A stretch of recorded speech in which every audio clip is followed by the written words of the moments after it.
Hello friends, the question is like this. If a, b and c are real numbers and the given determinant is equal to 0, then we have to show that either a plus b plus c is equal to 0 or a is equal to b is equal to c. Okay, so let us see how we are going to solve this question. Now, as we have been given this determinant as equal to 0, so firstly what I am going to do, I am going to take this determinant in the equation and simplify it. Okay, and then I am going to show that a plus b plus c is equal to 0 or a is equal to b is equal to c. Correct? Now, taking the given determinant, first of all what I see here is this, that if we take the total of the terms a, b plus c, c plus a plus b, then we get the total is equal to twice a plus b plus c. Similarly, for the second row, c plus a plus b, b plus c also gives the same value, twice a plus b plus c, and similarly for the third row, we get the same total for the elements a plus b, b plus c, c plus a as twice a plus b plus c, right? So, obvious thing which we have to do is we have to apply this operation. C1 is changed to C1 plus C2 plus C3, and this column would be changed to twice a plus b plus c for all the elements, and these two columns are going to remain as it is. Now you can see that from column 1 we can take twice a plus b plus c common, so the determinant can be written like this: 1 1 1 would be left. Next, a quite obvious thing again, that when we have 1 1 1 in any column, then we apply this operation. R2 is changed to R2 minus R1, R3 is changed to R3 minus R1 to make two zeros in one column. Okay, so I'm going to get the determinant as equal to twice a plus b plus c, 1 c plus a plus b. This a plus b minus c plus a would give me b minus c, and b plus c minus a minus b would be equal to c minus a. Similarly, b plus c minus c minus a would be giving me b minus a, and similarly c plus a minus b would give me c minus b. Okay, next we are going to expand this determinant to obtain this as equal to twice a plus b plus c into this determinant b minus c, c minus a, b minus a, c minus b, and because we have 0, so in other two element of column 1, so this will be equal to minus 0 plus 0, and further we can write this as equal to twice a plus c, b plus c into b minus c into c minus b minus a into c minus a. Okay, now we shall simplify this bracket, and this can be written as twice a plus b plus c.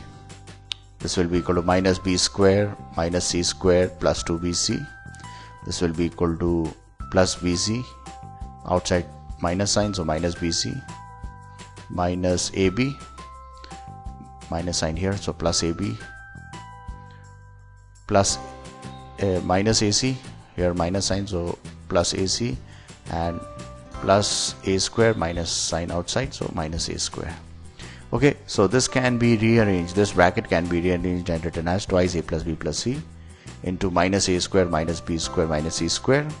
This 2bc minus bc would be equal to plus bc plus ab plus ac. Okay, next I have taken minus sign as common, okay, to obtain twice a plus b plus c into a square plus b square plus c square minus bc minus ab minus ac. Further I am going to multiply 2 in this bracket, and further I am going to rearrange these terms, and the terms are written like this: a square plus b square plus c square plus a square minus 2bc minus 2ab minus 2ac. Right? Now this has been written because a square plus b square minus 2ab would be giving me a minus b whole square, b square plus c square minus 2bc would be giving me b minus c whole square. C square plus a square minus 2ac would be giving me c minus a whole square. So idea here to solve the question is this, that these terms a square plus b square plus c square minus bc minus ab minus ca can be written as the squares of a minus b, b minus c and c minus a in total. Okay, so actually this is a formula sometimes used in the junior classes, that a square plus b square plus c square minus bc minus ab minus ac is equal to 1 upon 2 times a minus b whole square plus b minus c whole square plus c minus a whole square. Okay, so whenever you see the terms like this, then always remember that it can be converted into this form. Okay, so this question is actually based on this logic only. Now, since we have solved the value of the determinant to the required extent, okay, now we are going to place the value of this determinant into this equation. So I get this whole value equal to 0. Now this whole value is consisting of two factors, one a plus b plus c, and second a minus b whole square plus b minus c whole square plus c minus a whole square. Now the left hand side can be equal to 0 if a plus b plus c is equal to 0. So this proves the first part, that the determinant is equal to 0 if a plus b plus c is equal to 0, and if this expression a minus b whole square plus b minus c whole square plus c minus a whole square is equal to 0.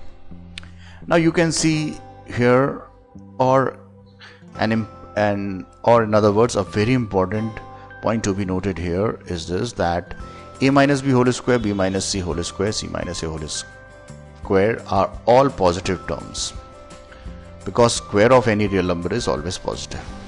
Okay, now sum of three positive numbers can be 0 if all the three are equal to 0. Okay, you cannot add three positive numbers to obtain the total of 0.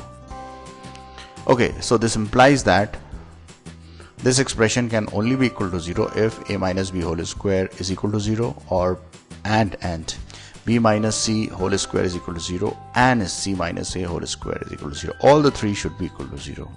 Or this means that a minus b is equal to 0, b minus c is equal to 0, and c minus a is equal to 0, or a is equal to b, b is equal to c, or c is equal to a, or this implies that a is equal to b is equal to c. So this expression, the second factor, will be equal to 0 if a is equal to b is equal to c. So this proves that the determinant will be equal to 0 if a plus b plus c is equal to 0, or a is equal to b is equal to c. So this proves the required question. Friends, thanks for watching my video. To watch more of these super videos and for the latest updates, subscribe and like the videos on these channels on YouTube, HSK Shiksha and Math Help by HSK. Thank you.